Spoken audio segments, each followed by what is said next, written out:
नमस्कार, मैं हूं गरिमा वाजपेयी और आप देख रहे हैं के न्यूज इंडिया। बड़ी खबर से बुलेटिन की शुरुआत करते हैं, जहां बीजेपी को आज बड़ा झटका लगा है। जी हां, उत्तर प्रदेश के विधानसभा चुनाव से पहले बीजेपी को बड़ा झटका लगा है। पार्टी के कैबिनेट मंत्री स्वामी प्रसाद मौर्य ने भाजपा और मंत्री पद से इस्तीफा दे दिया है। उन्होंने राज्यपाल आनंदीबेन पटेल को इस्तीफा भेजा है। स्वामी प्रसाद मौर्य के साथ में 3 और विधायकों भगवती सागर, रोशन लाल वर्मा और ब्रजेश प्रजापति ने इस्तीफा दिया और ऐसा माना जा रहा है कि स्वामी प्रसाद मौर्य बीजेपी से 33 सीटों की मांग कर रहे थे और बात न बनने के बाद में स्वामी प्रसाद मौर्य ने इस्तीफा दिया है। स्वामी प्रसाद मौर्य ने बीजेपी पर दलितों के साथ उत्पीड़न का आरोप लगाया है और इस्तीफे के बाद बीजेपी में अब हलचल तेज हो गई है। स्वामी प्रसाद मौर्य के इस्तीफे पर केशव प्रसाद मौर्य ने ट्वीट कर कहा कि जल्दबाजी में फैसला न लें, बैठकर बात करनी चाहिए। बताया जा रहा है कि स्वामी प्रसाद मौर्य जल्दी ही सपा का दामन थाम सकते हैं।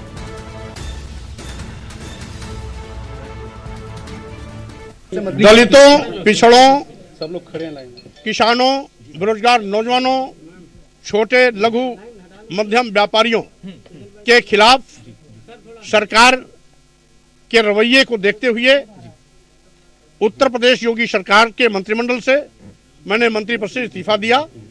पत्र मैंने श्री राज्यपाल जी को भेज दिया और इस्तीफे के कारण का उल्लेख भी उस पत्र में दिया है, जिसकी सूचना मैंने आप लोगों को, मीडिया वालों को भी प्रेषित कर दी है। आपके साथ और कौन कौन लोग हैं जो आपका अभी जिक्र कर रहे थे इससे पहले कि जो छोड़ना अभी क्या वजह है उनके?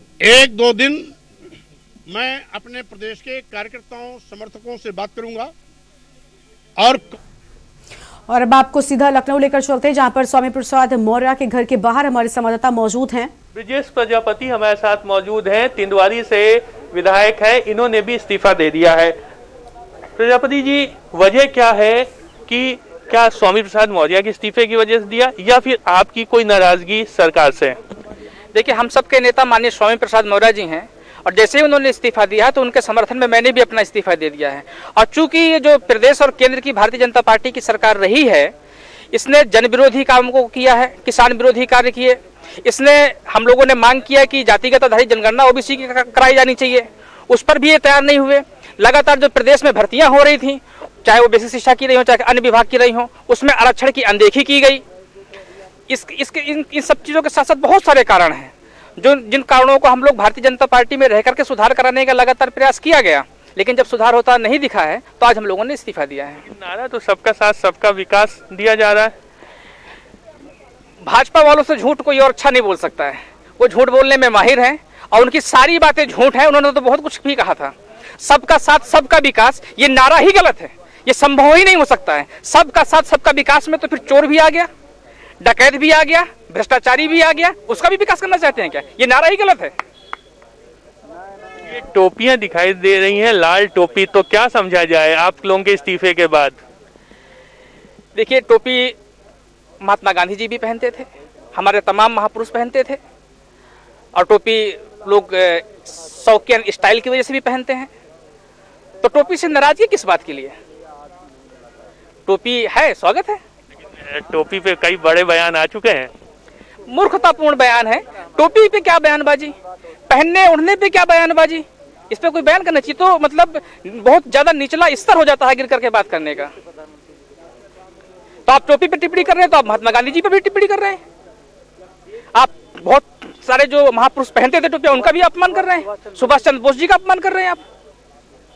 तो ये टोपी पर टिप्पणी होनी ही नहीं चाहिए।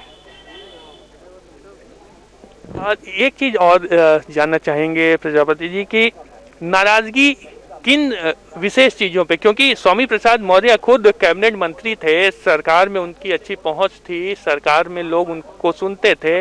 आज भी उप मुख्यमंत्री केशव प्रसाद मौर्य का ट्वीट के माध्यम से ये आया कि बहुत जल्दबाजी ना करें, बैठकर बातचीत हो सकती है, संवाद किया जा सकता है, संवाद के माध्यम से बहुत से समाधान निकल सकते हैं, तो फिर ऐसी जल्दबाजी क्यों? देखिए, माननीय केशव जी तो बहुत बार बैठ करके बात किए हैं, अपने मुख्यमंत्री बनने के लिए प्रयास लगातार करते रहे हैं, वो खूब बैठ करके बातें किया है। 5 साल हो गए वो मुख्यमंत्री नहीं बन पाए, वो खुद वहां त्रस्त हैं। तो जो खुद वहां रह करके त्रस्त हैं तो उनसे वार्ता क्या की जा सकती है? और उत्तर प्रदेश के नेता माननीय स्वामी प्रसाद मौर्य जी हैं। माननीय केशव जी उत्तर प्रदेश के नेता नहीं है। जब नेता कोई निर्णय लेता है तो उसके साथ परिवर्तन होता है। तो आज उत्तर प्रदेश में माननीय स्वामी प्रसाद मौर्य जी के निर्णय लेने के बाद में भारतीय जनता पार्टी का सफाया तय है। अब किसकी सरकार बनेगी, जहां पर माननीय स्वामी प्रसाद मौर्य जी जाएंगे उसी की सरकार बनेगी। भाजपा के बड़े नेताओं की तरफ से लगातार बयान आते हैं कि गरीबों, वंचितों, शोषितों और तमाम अलग अलग वर्गों के लिए वो काम कर रहे हैं। आप लोगों की तरफ से आरोप लगाया जा रहा है कि गरीबों, वंचितों, शोषितों और पिछड़ी जातियों पे कोई कार्य नहीं किया गया। देखिए, जो गरीबों को गरीबी दूर करने का जो भारतीय जनता पार्टी अभियान चलाती है कि तुम्हारे पास आवास नहीं है तो आवास ले जाओ, शौचालय नहीं है शौचालय ले जाओ, खाने के लिए राशन नहीं तो राशन ले जाओ। मैं पूछना चाहता हूं भारतीय जनता पार्टी से कि जिस व्यक्ति का 20 साल पहले कोई पक्का आवास बन गया था, प्रधानमंत्री आवास या इंदिरा आवास कुछ मिल गया था उसको, तो क्या वो अमीर हो गया?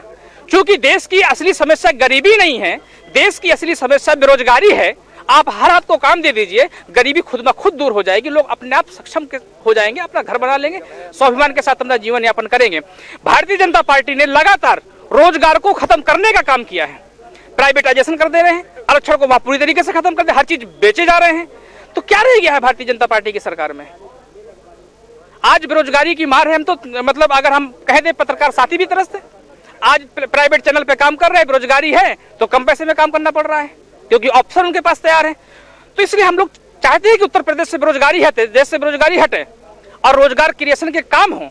आने वाली सरकार में जहां पर भी माननीय स्वामी प्रसाद मौर्य जी होंगे तो रोजगार क्रिएट किए जाए, ऐसा काम हम लोग करने का प्रयास करेंगे। शुक्रिया। तो ये थे हमारे साथ प्रजापति जी, जो कि तिंदवारी से विधायक हैं और इनका कहना है कि भारतीय जनता पार्टी ने गरीब, वंचितों, शोषितों के लिए दिखावा किया है, काम कुछ नहीं किया है। कैमरा पर्सन समीर के साथ शिव प्रताप सिंह, के न्यूज, लखनऊ। तो बांदा से विधायक ब्रजेश प्रजापति को आप सुन रहे थे, जहां पर एक्सक्लूसिव तस्वीरें हमने आपको दिखाई। सबसे पहले वो के न्यूज पर आए और बीजेपी पर जमकर हमला बोलते हुए नजर आए हैं और अब ग्राफिक्स के जरिए हम आपको दिखाते हैं कि कितने विधायकों ने बीजेपी का दामन छोड़ दिया है, इस्तीफा दे दिया है बीजेपी से। सबसे पहले भगवती सागर विधायक हैं, इनका भी इस्तीफा सामने आ चुका है और के न्यूज पर अभी एक्सक्लूसिव बातचीत कर रहे थे ब्रजेश प्रजापति, बांदा से विधायक, इनका भी इस्तीफा सामने आ चुका है। यानी बड़ा नुकसान। रोशन लाल वर्मा का भी इस्तीफा, शाहजहांपुर के तुलहुरपुर से विधायक और स्वामी प्रसाद मौर्य कैबिनेट मंत्री का इस्तीफा सामने आ चुका है। और स्वामी प्रसाद मौर्य ने मंगलवार को प्रदेश की योगी आदित्यनाथ सरकार से इस्तीफा दे दिया और इस पर राजनीतिक दल के नेताओं ने क्या कुछ बोला है वो भी आपको सुनाते हैं। बिल्कुल मुझे विश्वास है कि वहां वो घुटन महसूस कर रहे होंगे। भारतीय जनता पार्टी में किसी का सम्मान देना इनको नहीं आता, ये जानबूझ करके लोगों का अपमान करते हैं, तिरस्कृत करते हैं। इन्होंने हर वर्ग को, हर समाज को किया है, उन समाज को भी टारगेट किया था। वो अपने आप की घुटन महसूस कर रहे थे, हम उनका स्वागत करते हैं। उनको पूरी इज्जत, पूरा सम्मान, पूरी ताकत यहां मिलेगी। और आज की तारीख में पूरी भारतीय जनता पार्टी में अगर आज माननीय राष्ट्रीय अध्यक्ष जी मन बना लें और हां कर दें तो आप देखोगे कितनी भारी संख्या में भारतीय जनता पार्टी के मंत्री, भारतीय जनता पार्टी के सांसद, भारतीय जनता पार्टी के विधायक आज समाजवादी पार्टी ज्वाइन करना चाहते हैं। वो तो अब राष्ट्रीय अध्यक्ष जी को निर्णय लेना है, उस पर वो निर्णय लेंगे, वक्त आ रहा है। लेकिन मैं उनका स्वागत करता हूं और मुझे विश्वास है कि उनके आने से भारतीय जनता पार्टी कमजोर हुई है।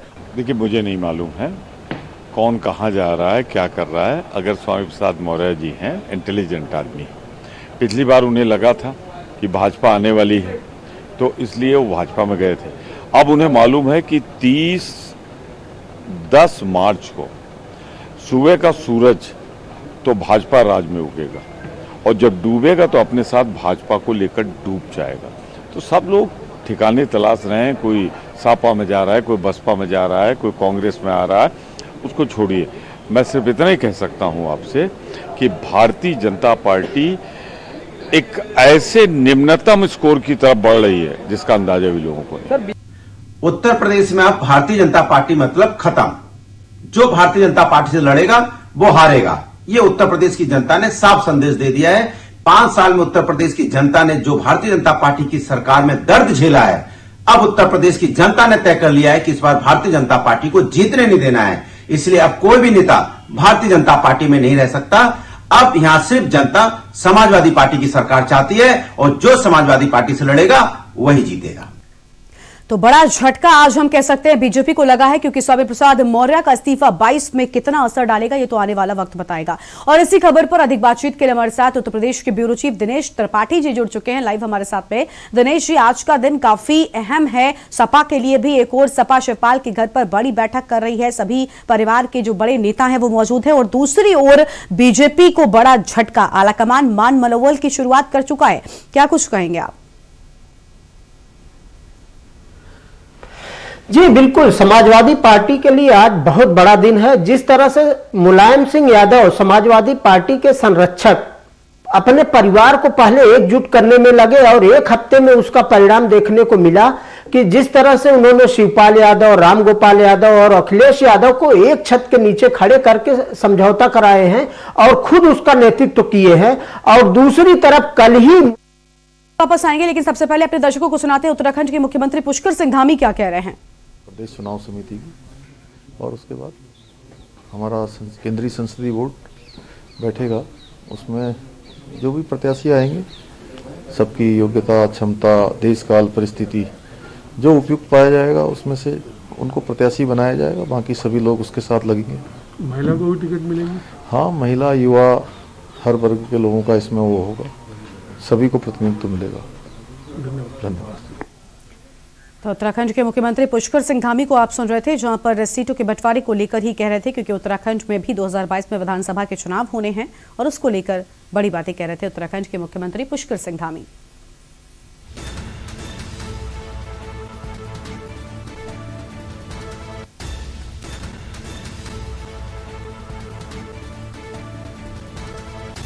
तो देहरादून से उत्तराखंड के मुख्यमंत्री पुष्कर सिंह धामी को आपने सुना, जहां पर सीटों के बंटवारे को लेकर उन्होंने कहा कि महिलाओं को, युवाओं को, सबको मौका दिया जाएगा। और बीजेपी को बड़ा झटका आज लगा है, इसी को लेकर हम अधिक अपडेट ले रहे थे अपने ब्यूरो चीफ दिनेश त्रिपाठी जी से हमारे साथ में लगातार बने हुए। दिनेश जी, आप कुछ कह रहे थे, अपनी बात पूरी कीजिए। जी गर्मा जी, जैसा मैं कह रहा था, मुलायम सिंह यादव एक हफ्ते पहले अपने पहले परिवार को, उसके बाद पार्टी का जिस तरह से कमान अपने हाथ में लिया और पहले परिवार को एकजुट किया, उसके बाद कल ही उन्होंने समाजवादी पार्टी कार्यालय में कार्यकर्ताओं को संबोधित करते हुए कहा कि भाजपा जो लगातार लाल टोपी पे निशाना कर रही थी, उस पर लगातार हमले कर रही थी, उसका जवाब उन्होंने एक शब्दों में दिया, लाल टोपी खतरे की निशानी है और भारतीय जनता उससे बहुत परेशान है। और मुलायम सिंह यादव का यह बयान आज भारतीय जनता पार्टी के खिलाफ जो निकला है, लोगों, उनके पार्टी के विधायक, मंत्री और कार्यकर्ता, वो देखने को मिल रहा है। भारतीय जनता पार्टी से आपको याद होगा गरिमा के, न्यूज के दर्शकों को भी याद होगा, करीब 2 साल पहले जिस तरह से विधानसभा सत्र चल रहा था और भारतीय जनता पार्टी के करीब 175 से अधिक विधायकों ने वही विधानसभा में धरना दिया था। और कई बार ऐसा भी देखने को मिला है कि कई विधायक प्रदेश अध्यक्ष को मुख्यमंत्री के खिलाफ चिट्ठी लिख रहे हैं या मंत्री के खिलाफ राष्ट्रीय अध्यक्ष को चिट्ठी लिख रहे हैं।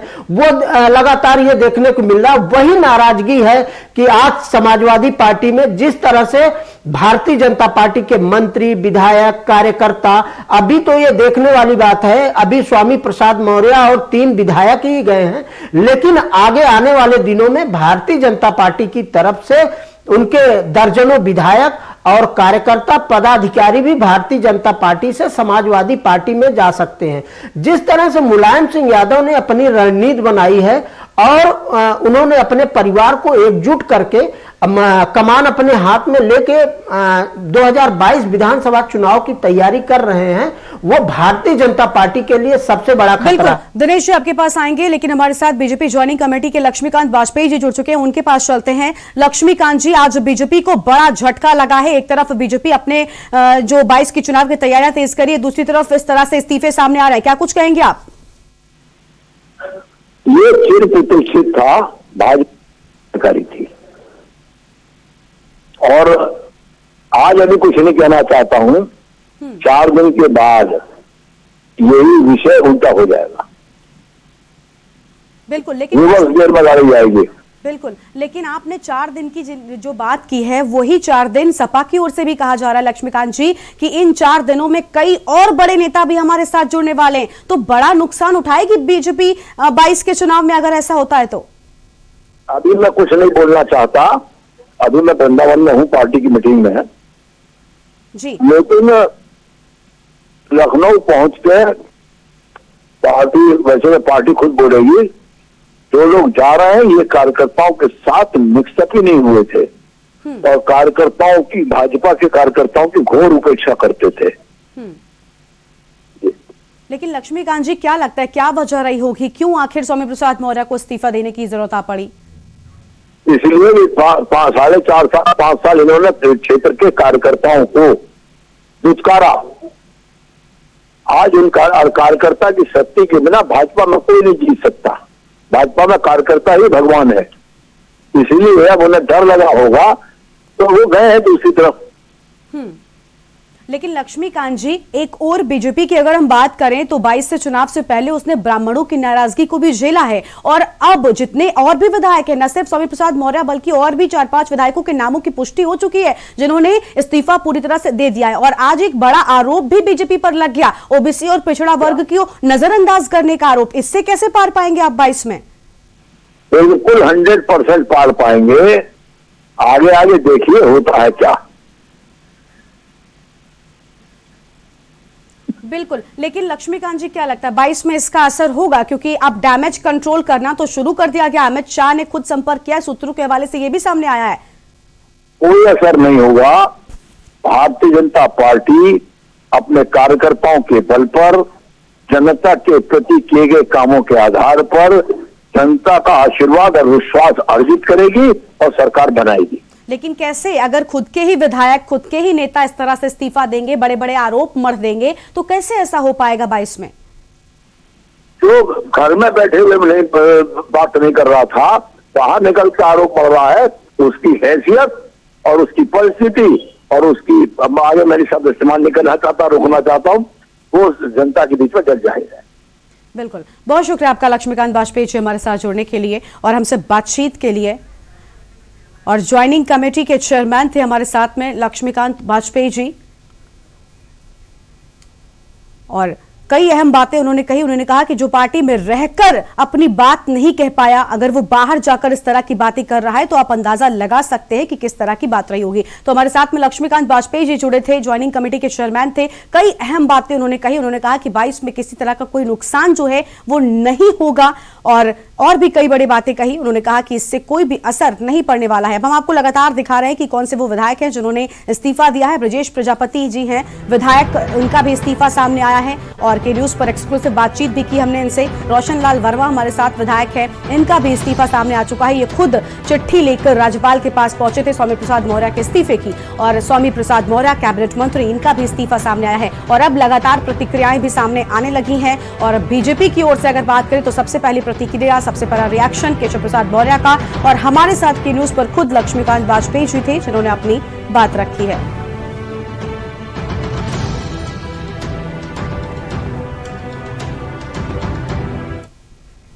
और अब आपको सीधा दिल्ली लेकर चलते हैं और बीजेपी के प्रवक्ता गौरव भाटिया प्रेस कॉन्फ्रेंस में क्या कह रहे हैं वो सुनाते हैं। प्रोसीडिंग्स में लंदन की कोर्ट में ये इसी वर्ष फरवरी में होनी है। आज ये सवाल उठता है कि कांग्रेस पार्टी जब सत्ता में आती है तो उनकी प्राथमिकता अपनी तिजोरी भरना क्यों होता है? ऐसा क्यों होता है कि जवान हमारे बुलेट प्रूफ जैकेट मांग रहे होते हैं तो ये वीवीआईपी चॉपर खरीद रहे होते हैं?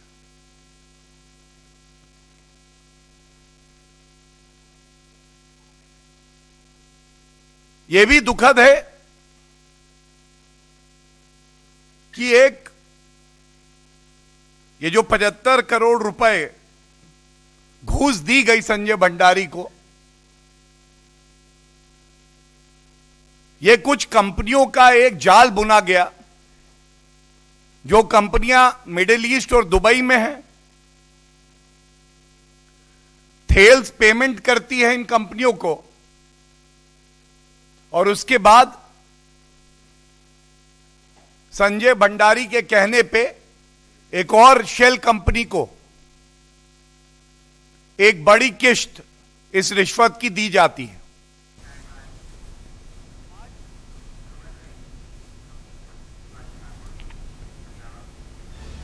तो गौरव भाटिया को आप सुन रहे थे, जहां पर जमकर कांग्रेस पर हमलावर होते हुए नजर आए हैं। और अब रुख करते हैं अपनी खबर का, जहां पर बीजेपी को बड़ा झटका आज लगा है। आपको बता दें कि बीजेपी के लिए आज ये दिन काफी नुकसान वाला दिन हो सकता है, क्योंकि उत्तर प्रदेश की सियासत के लिहाज से ये बड़ा दिन सामने आया है, जहां पर आपको बता दें कि स्वामी प्रसाद मौर्य ने योगी कैबिनेट से इस्तीफा दे दिया है और सपा में शामिल हो रहे हैं। ये बड़ी जानकारी सामने आ रही है और सपा में अब राजनीतिक हलचल जो है वो तेज हो गई है। शिवपाल यादव के घर पर पहुंच चुके हैं रामगोपाल यादव, मुलायम सिंह यादव और थोड़ी ही देर में अखिलेश भी पहुंचेंगे, ऐसी जानकारी सामने आ रही थी। आज का दिन उत्तर प्रदेश की सियासत के लिए काफी अहम दिन, क्योंकि स्वामी प्रसाद मौर्य जिनका अपना एक प्रभुत्व है, अपना एक वोट बैंक है, वो अब सपा में शामिल हो रहे हैं। ब्यूरो चीफ हमारे साथ लगातार बने हुए हैं उत्तर प्रदेश से दिनेश त्रिपाठी जी। दिनेश जी, आज का दिन काफी अहम है। अभी हमने देखा किस तरह से लगातार जो है, अभी हम लक्ष्मीकांत वाजपेयी जी से बात कर रहे थे, ज्वाइनिंग कमेटी के चेयरमैन हैं, वो कह रहे थे कि हमें इसका कोई असर नहीं होगा 22 में। ये कहना उनका किस हद तक सही है या फिर गलत है?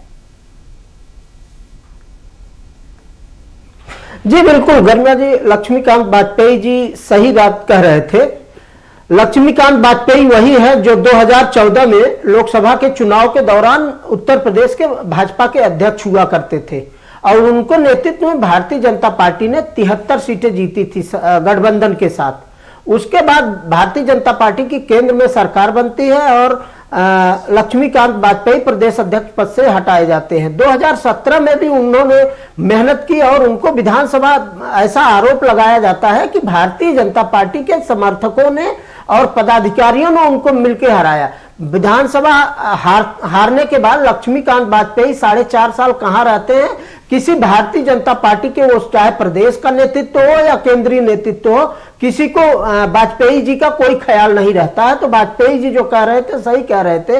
और यही स्वामी प्रसाद मौर्य जब 2017 में भारतीय जनता पार्टी ज्वाइन किए थे, तो लक्ष्मीकांत वाजपेयी जैसे शीर्ष नेतृत्व भारतीय जनता पार्टी के कितनी सराहना कर रहे थे कि भारतीय जनता पार्टी में स्वामी प्रसाद मौर्य के आने से जनाधार बढ़ेगा, हम ये सीटें जीतेंगे, इतनी सीटें जीतेंगे। उसके बाद उनकी बेटी को लोकसभा टिकट दिए हैं और अब आज स्वामी प्रसाद मौर्य अपनी नाराजगी की वजह से जब भारतीय जनता पार्टी छोड़ रहे हैं, तो यही भाजपा के लोग उन पर आरोप लगा रहे हैं कि वो भाजपा के कार्यकर्ताओं का सम्मान नहीं किए। भारतीय जनता पार्टी को यह भी याद रखना चाहिए कि जिस समय विधानसभा का सत्र चल रहा था, भारतीय जनता पार्टी के करीब 175 विधायक से अधिक विधायकों ने विधानसभा में धरना दिया था। और रही बात स्वामी प्रसाद मौर्य की पर्सनली की जाए, तो स्वामी प्रसाद मौर्य परिवार को स्टेब्लिश करने के लिए वो समय के अनुसार राजनीतिक पार्टियां बदलते रहते हैं। उनका रिकॉर्ड रहा है। बसपा से उन्होंने भारतीय जनता पार्टी में 2017 में आए और उनका बेटा हार गया। बेटी को तो वो सांसद बनाने में सफल रहे, लेकिन 17 में बेटे को विधायक बनाने में नाकामयाब रहे।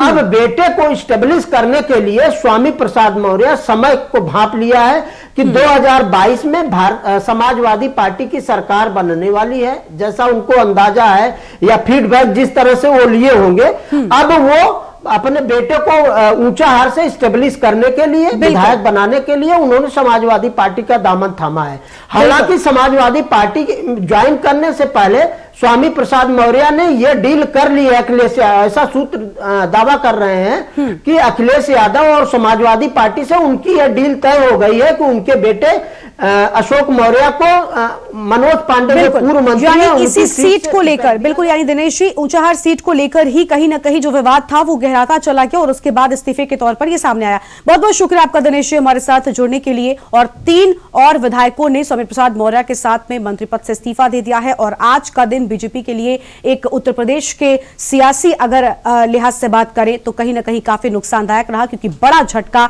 22 से पहले बीजेपी को लगा है। और इस बड़ी खबर पर हम लगातार बने रहेंगे, लेकिन फिलहाल इस बुलेटिन में इतना ही। तमाम बड़ी खबरों के लिए आप देखते रहिए के न्यूज इंडिया। नमस्कार।